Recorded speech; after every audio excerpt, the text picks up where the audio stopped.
నమస్తే Telangana welcome to T News ని కుమార్ దామిరా ముందు హెడ్లైన్ చూద్దాం. ప్రశాంతంగా ఉన్న హైదరాబాద్లో వరుస హత్యలు, తెలంగాణలో క్షీణిస్తున్న శాంతి భద్రతలు. కుప్పకూలిన రియల్ ఎస్టేట్ రంగం, యువత ఉపాధి అవకాశాల్ని దెబ్బతీస్తుందన్న కేటీఆర్. జవహర్ నగర్లో అస్తవ్యస్తంగా డ్రైనేజీ వ్యవస్థ, ఇళ్లలోకి మురుగునీరు పట్టించుకోని అధికారులు. యూపీ అత్రాస్లో డబుల్ డెక్కర్ బస్సు ట్రక్కు ఢీ, 2 మృతి, 16 మంది ప్రయాణికులకు గాయాలు. ఉత్తరాది రాష్ట్రాలను వణికిస్తున్న భారీ వర్షాలు, యూపీలో నిన్న పిడుగుపాటుకు 38 మంది మృతి. నష్టాల్లో ట్రేడ్ అవుతున్న దేశీయ స్టాక్ మార్కెట్లు, 200 పాయింట్లు కోల్పోయిన సెన్సెక్స్.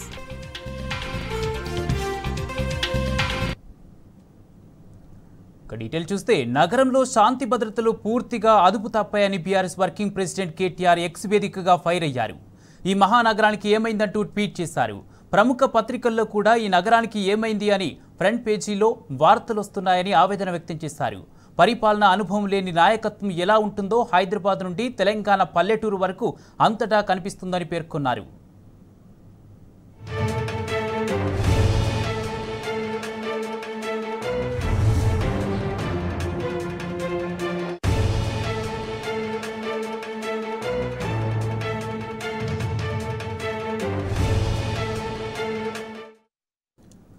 బ్రాండ్ హైదరాబాద్ ఎందుకు మసకబారుతుందో అని కేటీఆర్ ప్రశ్నించారు. విశ్వనగరంగా ఎదుగుతున్న వేళ ఎందుకింత కళ కోల్పోతుందని వాపోయారు. 10 ఏళ్లు ప్రశాంతంగా ఉన్న నగరంలో వరుస హత్యలు, అంతరాష్ట్ర ముఠాలు పేట్రేగిపోతున్నాయని మండిపడ్డారు. రాజధాని హైదరాబాద్లో శాంతి లేదు, నగర ప్రజల జీవితాలకు భద్రత లేదన్నారు కేటీఆర్. సేఫ్ సిటీగా ఉన్న మహానగరంలో క్రైమ్ రేటు ఎందుకు పెరుగుతుందని నిలదీశారు. ఇదేనా మీరు తెస్తారన్న మార్పు అని ఎద్దేవా చేశారు. విశ్వనగరంగా తీర్చిదిద్దడానికి 10 ఏళ్లు కష్టపడి పునాదులు వేస్తే అధికారంలోకి రాగానే ఆగం చేస్తే ఎలా అని ప్రశ్నించారు. హైదరాబాద్ అంటే కేవలం రాజధాని కాదు, తెలంగాణ ఎకనామిక్ ఇంజన్ అని కేటీఆర్ పేర్కొన్నారు. ఇకనైనా కాంగ్రెస్ సర్కారు మేల్కొనకపోతే మన హైదరాబాద్ దెబ్బతింటే రాష్ట్రానికే కాదు యావత్ దేశానికి కూడా నష్టం వస్తుందని కేటీఆర్ అన్నారు.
కామారెడ్డి జిల్లాలో విద్యార్థినిని లైంగికంగా వేధించిన హెడ్ మాస్టర్పై పోక్సో చట్టం కింద కేసు నమోదు చేశారు. బాన్సువాడ మండలం దేశాయిపేట ప్రభుత్వ పాఠశాలలో చదివే 9వ తరగతి విద్యార్థినిని హెడ్ మాస్టర్ అసభ్యంగా వేధించాడు.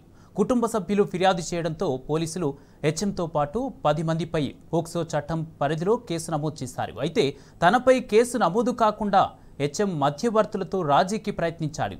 విద్యార్థిని కేసు పెట్టకుంటే 1,50,000 రూపాయలు ఇస్తామని తల్లిదండ్రులను ప్రలోభపెట్టారు.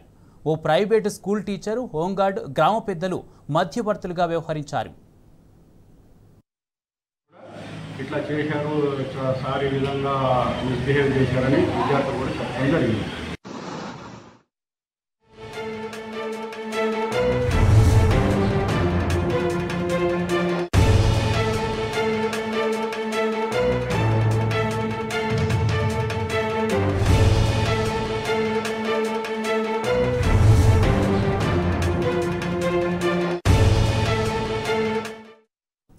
కామారెడ్డి జిల్లాలో విద్యార్థినిని లైంగికంగా వేధించిన హెడ్ మాస్టర్పై పోక్సో చట్టం కింద కేసు నమోదు చేశారు.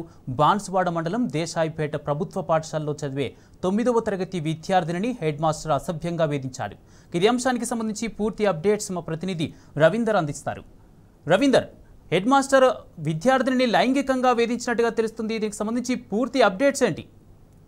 కుమార్, బాన్స్వాడ మండలం దేశాయిపేట హై స్కూల్లో దారుణం చోటు చేసుకుంది. సభ్య సమాజం సిగ్గుపడే వీటిలా విద్యాబుద్ధులు నేర్పాల్సిన ఉపాధ్యాయుడు కీచకుడిగా మారిన సందర్భం స్పష్టంగా కనబడుతుంది. ఈ నేపథ్యంలో 9వ తరగతి చదువుతున్న విద్యార్థినిపై లైంగిక వేధింపులకు పాల్పడుతున్నారనే ఆరోపణలు కామారెడ్డి జిల్లా వ్యాప్తంగా చర్చనీయ అంశంగా మారింది.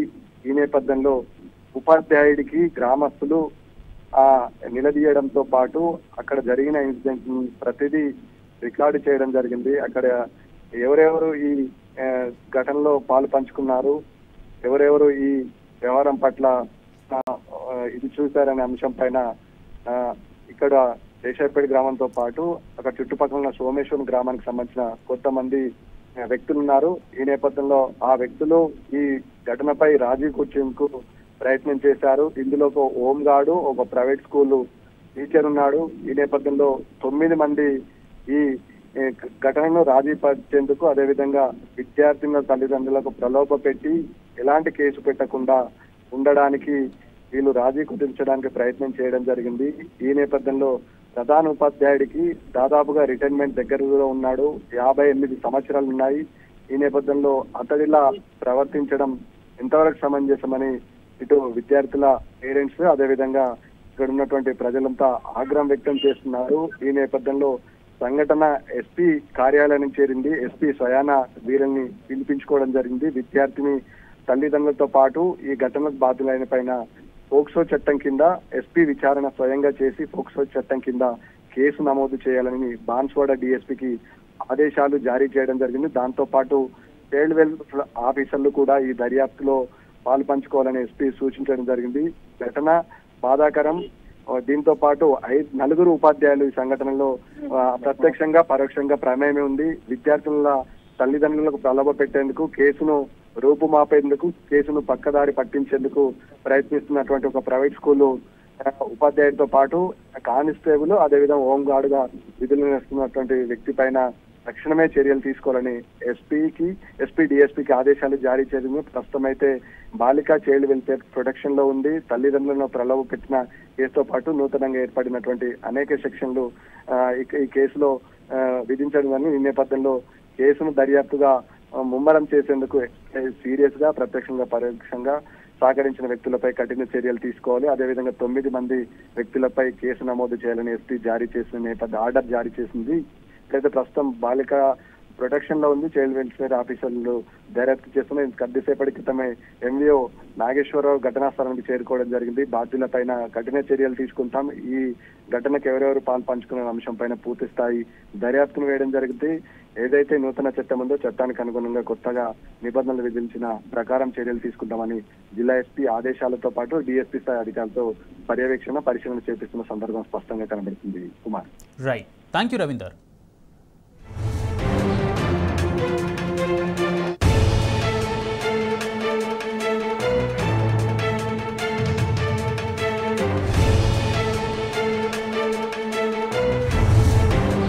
హైదరాబాద్లో విద్యార్థులను వేధిస్తున్న కీచక టీచర్ను పోలీసులు అరెస్ట్ చేశారు.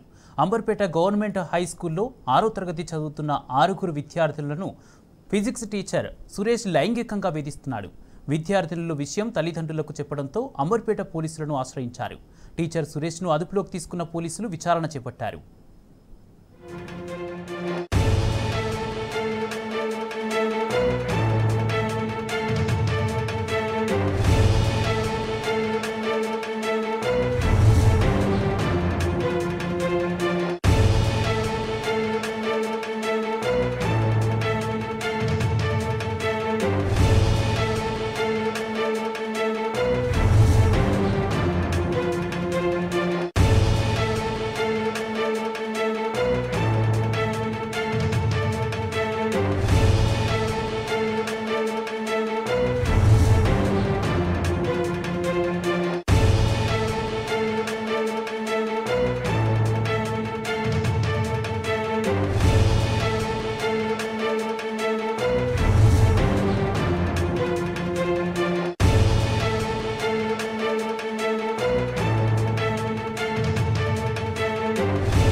మ్యాట్రిమోనీ సైట్లో తాను ఐఏఎస్ అని నమ్మించిన సందీప్ భాగవతం 6 సంవత్సరాల తర్వాత బయటపడింది.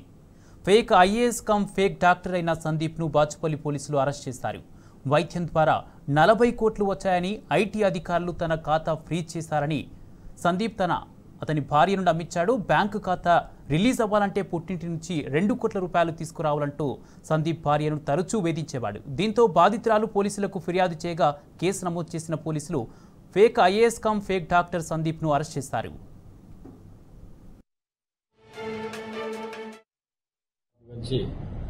నల్లమోతు సందీప్ కుమార్ ఏజ్ 38 ఇయర్స్ ఉంటుంది. ఇతనికి జాబ్ లేదు. ఇతను మొదటిగా ఈయన చీట్ చేసిన విధానము, ఈయన ఐఏఎస్ క్వాలిఫై అయినా అని చెప్పి ఎన్టీఆర్ యూనివర్సిటీలో చదివినా అని చెప్పి ఫేక్ డాక్యుమెంట్స్ పెట్టి, ఈ ఫేక్ డాక్యుమెంట్స్ను మ్యాట్రిమోనీలో పెడితే కంప్లైంట్ పార్టీ ఆ మ్యాట్రిమోనీ ద్వారా ఇతన్ని మ్యారేజ్ చేసుకున్నది. మ్యారేజ్ చేసుకున్న సందర్భంలో రాను ఈయనకు 40 కోట్లు లాకర్లో ఉన్నాయి. నేను ఇన్కమ్ ట్యాక్స్ కట్టలేదు, అది సీజ్ చేశారు. మనం 2 కోట్లు కడితే రిలీజ్ అవుతుంది. భార్యను అడిగాడు ఎక్కడి నుంచైనా తెచ్చేయమని. తన పెళ్లి చేసుకున్న భార్య అక్కడిక్కడ అందరితో కలిసి అప్పు చేసి ఇతనికి 2 కోట్లు ఇచ్చింది. 2 కోట్లు తీసుకున్నాక సరిగా ఇంటికి రాకపోవడం, పరారీలో ఉన్నాడు. అనుమానం వచ్చి అన్ని వెరిఫై చేస్తే ఆయన ఫేక్ ఐఏఎస్ సర్టిఫికేట్ పెట్టిండని తెలిసింది. పోలీస్ స్టేషన్లో కంప్లైంట్ ఇవ్వగా కేసు నమోదు చేసి అతన్ని అరెస్ట్ చేసినాము. అతనితో పాటు వాళ్ళ తల్లిదండ్రులను A1 to A4 వరకు అరెస్ట్ చేసి నేను చెంచల్గూడ జైలుకు పంపించిన. ఉమ్మడి కరీంనగర్లో సాగునీటి కష్టాలు మొదలయ్యాయి. ప్రధాన ప్రాజెక్టు నీటి మట్టం తగ్గడంతో నీటి ఎద్దడి మొదలైంది. అంతేకాకుండా పలు ప్రాంతాల్లో పంటలు ఎండిపోతున్నాయి. కాళేశ్వరం నుంచి నీరు రాక ఎల్ఎంటీలో నీటి నిలువలు గణనీయంగా తగ్గిపోయాయి. లోయర్ మానేరు డ్యాంలో 24 టీఎంసీలకు గాను ప్రస్తుతం 5 టీఎంసీలు మాత్రమే నీరు నిల్వ ఉంది. దీంతో రైతుల పరిస్థితి ప్రశ్నార్థకంగా మారింది.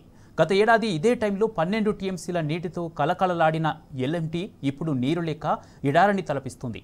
నీటి మట్టం 12 టీఎంసీలకు పడిపోయిందంటే పరిస్థితి ఎంత దుర్భరంగా ఉందో అర్థం చేసుకోవచ్చు. రానున్న కాలంలో ప్రజలకు ఇబ్బందులు తప్పేలా లేవు.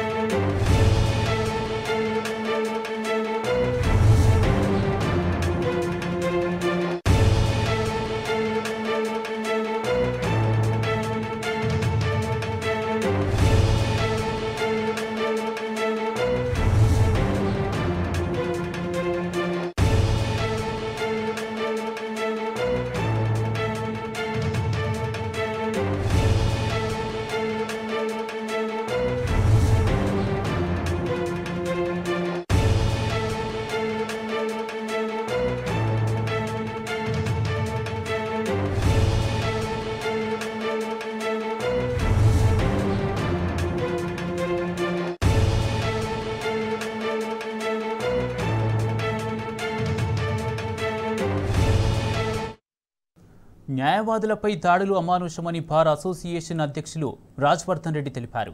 న్యాయవాదులపై జరుగుతున్న దాడులకు వ్యతిరేకంగా నాంపల్లి కోర్టులో న్యాయవాదులు నిరసన తెలిపారు. సిద్దిపేటలో న్యాయవాది రవికుమార్ దాడిని ఖండిస్తూ విధులు బహిష్కరించి ధర్నా చేపట్టారు. దాడికి పాల్పడిన వారిపై చట్టపరంగా చర్యలు తీసుకోవాలన్నారు. న్యాయవాదులకు రక్షణగా కేంద్ర రాష్ట్ర ప్రభుత్వాలు ప్రత్యేక చర్యలు తీసుకోవాలని బార్స్ కౌన్సిల్ సభ్యులు డిమాండ్ చేశారు. రాకేష్ అనే అబ్బాయికి యాంటిసిపేటరీ బెయిల్ వస్తే రవికుమార్ అనే అడ్వకేటు, సిద్దిపేట బార్ అసోసియేషన్కి సంబంధించిన అడ్వకేటు షూరిటీలు ఫర్నిష్ చేయడానికని 2 టౌన్ పోలీస్ స్టేషన్కు వెళ్ళడం వల్ల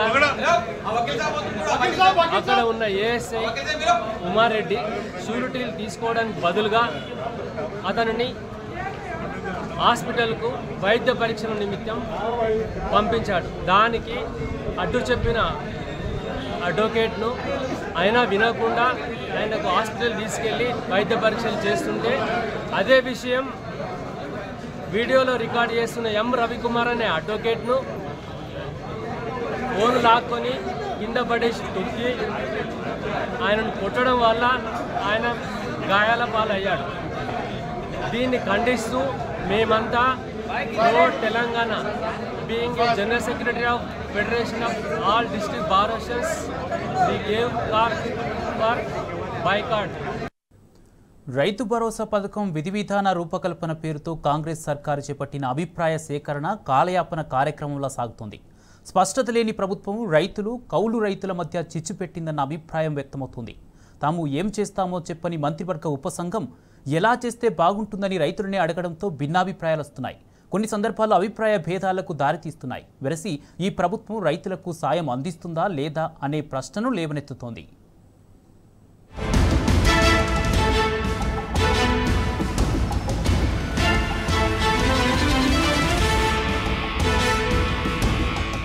ప్రతి ఎకరాకు 15,000 రూపాయల రైతు భరోసా ఇస్తామని ఎన్నికల హామీ ఇచ్చిన కాంగ్రెస్ ప్రభుత్వం గద్దెనెక్కిన తర్వాత మాట మారుస్తుంది.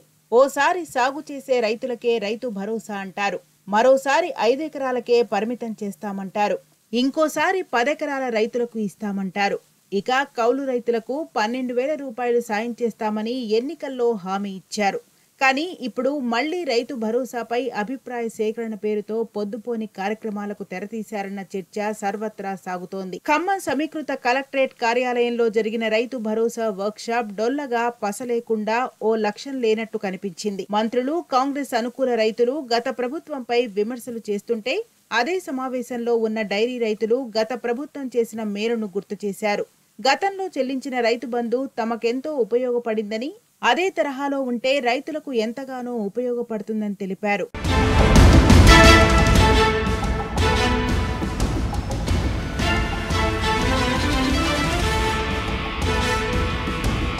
కాంగ్రెస్ ప్రభుత్వం ఇచ్చే రైతు భరోసా సంగతి దేవుడెరుగు గాని రైతులు కౌలు రైతులకు మధ్య చిచ్చు పెట్టారనే విమర్శలు వినిపిస్తున్నాయి. ఖమ్మం వేదికగా ఇది స్పష్టంగా కనిపించింది. ప్రభుత్వం ఇచ్చే రైతు భరోసా సాయం నేరుగా రైతు ఖాతాలకే ఇవ్వాలని భూ యజమానులు ప్రభుత్వానికి విజ్ఞప్తి చేశారు. అదే సమయంలో తమకు కూడా రైతు భరోసా వర్తింపచేయాలని కౌలు రైతులు మంత్రివర్గ ఉపసంఘం దృష్టికి తీసుకొచ్చారు. కాస్త మధ్య మార్గంగా మాట్లాడిన కొందరు రైతులు రైతు భరోసా నిధులు రైతులకు ఇచ్చి కాంగ్రెస్ ప్రభుత్వం కౌలు రైతులకు ఏమి చేస్తే బాగుంటుందో ఆలోచించి ఇవ్వాలని మెలికపెట్టారు. దీంతో సమావేశంలో రైతులు వర్సెస్ కౌలు రైతులు అన్నట్టుగా చర్చ సాగింది. మంత్రులు రైతులకు కౌంటర్లు ఇవ్వడం కనిపించింది. రైతుకే రైతు భరోసా ఇవ్వాలన్నప్పుడు మరి దున్నేవాడి సంగతి ఏంటని ప్రశ్నలు ఎదురయ్యాయి. కౌలు రైతులకే భరోసా సాయం అందాలన్నప్పుడు భూమి యజమానిక ఒప్పుకుంటాడా అని కూడా సాక్షాత్తు మంత్రులే అనడంతో ఎవరి మీదకు ఎగదోస్తున్నారో అర్థం కాక రైతులు మిన్నకుండిపోయారు. అది మనకు రీఛార్జ్ భరోసా వదిలే బోనస్ చెప్తున్నారు కదా, బోనస్ అన్ని పంటలు ఏ పంటకి ఎంత ఇవ్వాలో చెప్పగలుగుతావా? నేను మార్కెట్కి తెచ్చి అమ్మను, వాళ్ళే వచ్చి నా ఇంటికాడ కొనుక్కెళ్తారు, ఎట్లిస్తావు బోనస్? రైతు వ్యవసాయం చేసే వాళ్ళకే భరోసా ఇవ్వాలి. భరోసా పథకం అనేది వ్యవసాయం చేసే రైతుకే ఇవ్వాలి.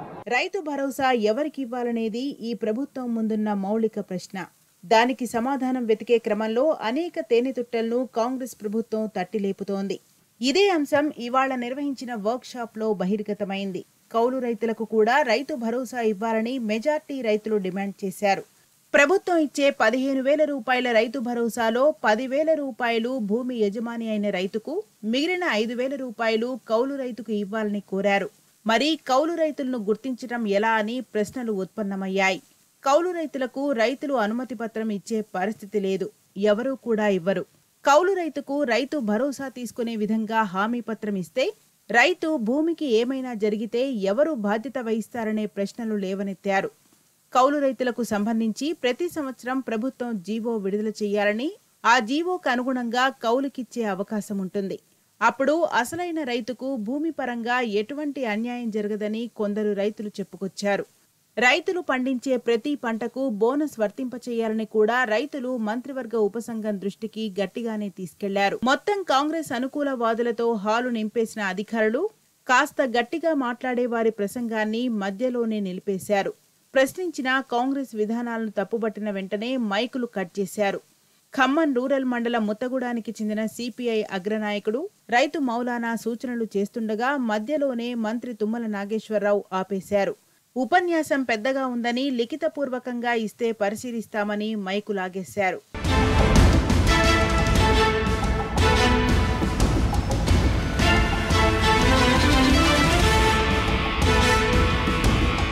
వ్యవసాయంలో సమస్యలు పేరుకుపోయిన సంగతి గుర్తించిన కాంగ్రెస్ మంత్రులకు తాము ఎదుర్కొంటున్న అనేక చిక్కులను రైతులు వివరించే ప్రయత్నం చేశారు. పండించిన ప్రతి పంటకు బోనస్ చెల్లించాలని రైతులు సూచన చేశారు. గ్రామాల్లో అగ్రికల్చర్ అధికారులు ఉంటారని, ఏ రైతు ఏ పంట వేశాడు, ఎంత దిగుబడి వచ్చిందనే లెక్క పక్కాగా ఉంటుందని, దానికి అనుగుణంగా పంట పండించిన రైతులు కౌలు రైతుకు బోనస్ ఇవ్వాలనే మరో డిమాండ్ వచ్చింది. ఎరువులు, వ్యవసాయ ఉపకరణాలకు సబ్సిడీని అందించాలని కూడా మంత్రి ఉపసంఘాన్ని రైతులు కోరారు. పంట బీమా అమలు చేయాలని, రైతు భరోసా అమలుకు తెల్ల రేషన్ కార్డు నిబంధన తొలగించాలని కొందరు కోరారు. భర్త చనిపోయిన మహిళలు ఉంటారని, వారు వ్యవసాయం చేయలేక కౌలుకిస్తూ పిల్లల్ని చదివించుకుంటారని, కౌలు రైతులకు భరోసా ఇస్తే ఇలాంటి వాళ్ల పరిస్థితి ఏమిటని కొందరు ప్రశ్నించారు. పిల్లల చదువుల కోసం రైతులు ఇన్కమ్ ట్యాక్స్ ఫైల్ చేస్తారని, ఇన్కమ్ ట్యాక్స్ ఫైల్ చేస్తే రైతు భరోసా ఇచ్చే పరిస్థితి ఉంటుందా ఉండదా అని కొందరు రైతులు ప్రశ్నించారు. ఇన్కమ్ ట్యాక్స్ చెల్లించినటువంటి రైతులకు కూడా రైతు భరోసా అందించాలని సూచించారు. సాగులో ఉన్న భూములకే ఈ రైతు భరోసా పథకాన్ని అందించి చిన్న సన్నకారు రైతులు మినిమం ఒక 5-10 లోపల అంత అనుకొని అందరికీ అందుబాటులో ఉండేలా చేయాలి. వర్క్షాప్ పేరుతో నిర్వహించిన ఈ కార్యక్రమానికి ఉమ్మడి ఖమ్మం జిల్లా వ్యాప్తంగా ఉన్న కాంగ్రెస్ కార్యకర్తలను రైతుల ముసుగులో ప్రవేశపెట్టారు. వాళ్ల పేర్లు ముందే రాసుకుని వారికే మైకందేలా ప్రణాళిక రచించారు. కాంగ్రెస్ అనుకూల రైతులు, రైతు నాయకుల సూచనల పేరుతో రైతు గొంతు మీద కత్తిపెట్టే ప్రయత్నం మంత్రివర్గ ఉపసంఘం చేసినట్టుగా కనిపించింది. కాంగ్రెస్ సర్కార్ రైతు భరోసా ఇచ్చుడేమో గాని రైతులు, కౌలు రైతుల మధ్య చిచ్చు పెట్టేలా మంత్రుల కామెంట్స్, క్రాస్ టాక్స్ నడిచాయి. రైతులు మాట్లాడుతుండగా మంత్రులు రన్నింగ్ కామెంట్స్ చేయటం కొంత రైతులను అవమానించినట్టయింది. మధ్యలోనే మైకాపేశారు. దీంతో వినే ఓపిక లేనప్పుడు తమనెందుకు పిలవాలన్నట్టు రైతులు చిన్నబుచ్చుకున్నారు. గట్టిగా రైతు డిమాండ్ వినిపించే వారిని సమావేశం చివర్లో కూర్చోపెట్టి వారి చేతికి మైకు రాకుండా రైతు వాయిస్ వినిపించే వారి గొంతు నొక్కేశారు. పాలేరు, మధిర నియోజకవర్గ నాయకులే అధికంగా మైకందుకున్నారు.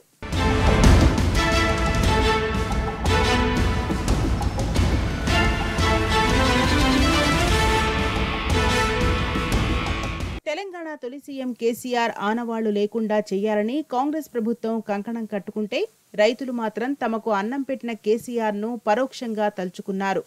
అభిప్రాయ సేకరణ ఆద్యాంతం ఏ రైతు కూడా రైతు భరోసా పథకమని సంబోధించలేదు.